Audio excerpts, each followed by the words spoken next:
રાજ્યના તમામ જિલ્લામાં ભારે વરસાદની આગાહી હવામાન નિષ્ણાંત પરેશ ગોસ્વામીએ કરી છે. તેમણે આગાહી કરતાં કહ્યું કે બંગાળની ખાડીમાંથી ઉદ્ભવેલું લો પ્રેશર મધ્યપ્રદેશ પર છે. 25 ઓગસ્ટે ઉદ્ભવેલું લો પ્રેશર મધ્યપ્રદેશથી ગુજરાત તરફ પહોંચશે, જેને કારણે 29 ઓગસ્ટ સુધી રાજ્યના તમામ જિલ્લાઓમાં વરસાદ થશે. કેટલાક ભાગોમાં ભારેથી અતિભારે વરસાદ વરસી શકે છે. તેમણે કહ્યું કે આ સાથે જ ઉત્તર ગુજરાતમાં ભારેથી અતિભારે વરસાદ આવી શકે છે. નદીઓમાં પૂર આવવાની શક્યતા રહે છે. દક્ષિણ ગુજરાતના સુરત, આહવા, ડાંગ, વલસાડમાં અતિ ભારે વરસાદની આગાહી કરેલી છે. સૌરાષ્ટ્રના ભાવનગર, અમરેલી, બોટાદમાં ભારે વરસાદ વરસી શકે છે.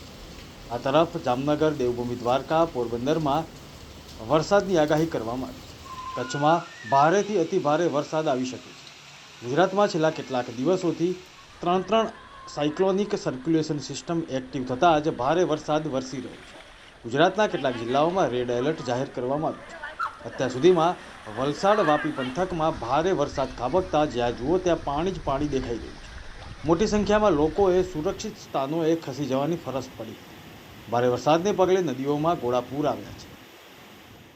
આવનારું એક અઠવાડિયું ગુજરાતની અંદર સાર્વત્રિક અને સારા વરસાદો આપે તેવા સંકેતો આપી રહ્યું છે. આમ જોવા જઈએ તો ઘણા વર્ષ પછી પ્રથમ વખત એવું બની રહ્યું છે કે બંગાળની ખાડી અને અરબ સાગર બંને એક સાથે સક્રિય જોવા મળી રહ્યા છે. અત્યારે અરબ સાગરની અંદર પણ એક સાયક્લોનિક સર્ક્યુલેશન છે અને બંગાળની ખાડીની અંદર એક લો પ્રેશર તૈયાર થઈ અને ગુજરાત તરફ આગળ વધી રહ્યું છે. અત્યારે જોવા જઈએ તો અરબ સાગરની અંદર કેરળથી પશ્ચિમ દિશામાં દરિયાની અંદર એક લો પ્રેશર બન્યું હતું અને એ લો પ્રેશરે ઉત્તર પૂર્વ તરફ ગતિ કરી, જેને કારણે એ લો પ્રેશર છે એ મહારાષ્ટ્રના દરિયા નજીક પહોંચી અને મહારાષ્ટ્રના દરિયાકાંઠે આવી અને એ નબળું પડી અને સાયક્લોનિક સર્ક્યુલેશનમાં પરિવર્તિત થયું છે.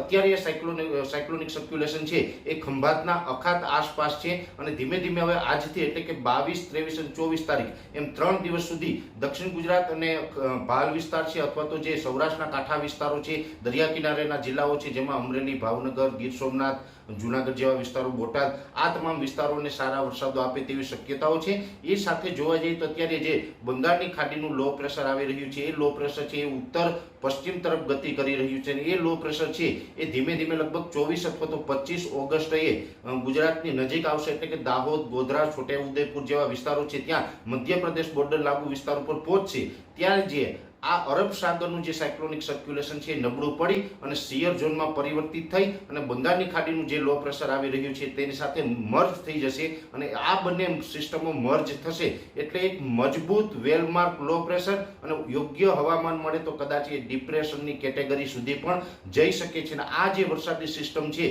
એને કારણે આમ જોવા જઈએ તો આજે 22, 23 અને 24 એમ 3 દિવસ સુધી રાજ્યના અમુક વિસ્તારોમાં સામાન્યથી મધ્યમ વરસાદની શક્યતાઓ છે, પણ 24 અને 25 તારીખથી રાજ્યની અંદર ભારેથી અતિ ભારે વરસાદની શક્યતાઓ દેખાઈ રહી છે, કેમ કે એ લો પ્રેશર જે આવી રહ્યું છે અને અરબ સાગરની સિસ્ટમ એમાં મર્જ થશે, એ વેલમાર્ક લો પ્રેશર અથવા તો ડિપ્રેશન બની અને ગુજરાત ઉપરથી પસાર થશે, જેને કારણે ગુજરાતના તમામ રિજનો હોય જેમાં સૌરાષ્ટ્ર, કચ્છ, મધ્ય ગુજરાત, ઉત્તર ગુજરાત અને દક્ષિણ ગુજરાત તમામ સેન્ટરોની અંદર ભારેથી અતિ ભારે અને સારા વરસાદો પડે તેવી શક્યતાઓ દેખાઈ રહી છે. એટલે ખાસ કરીને આ બંને વરસાદની સિસ્ટમો સક્રિય થઈ છે, જેને કારણે જે આ ચાલુ મહિનો છે ઓગસ્ટનું જે છેલ્લું અઠવાડિયું છે એની અંદર રાજ્યની અંદર સારામાં સારા વરસાદ પડશે. મોટા ભાગના વિસ્તારોની અંદર 5 થી 7 ઇંચ અને રાજ્યના 50% કરતાં પણ વધારે વિસ્તાર એવા હશે કે જ્યાં ડબલ ડિજિટમાં વરસાદ પડી શકે છે, એટલે કે 9 ઇંચ કરતાં પણ વધુ વરસાદ જોવા મળે તેવી શક્યતાઓ માની રહ્યા છે. એટલે આવનારા દિવસની અંદર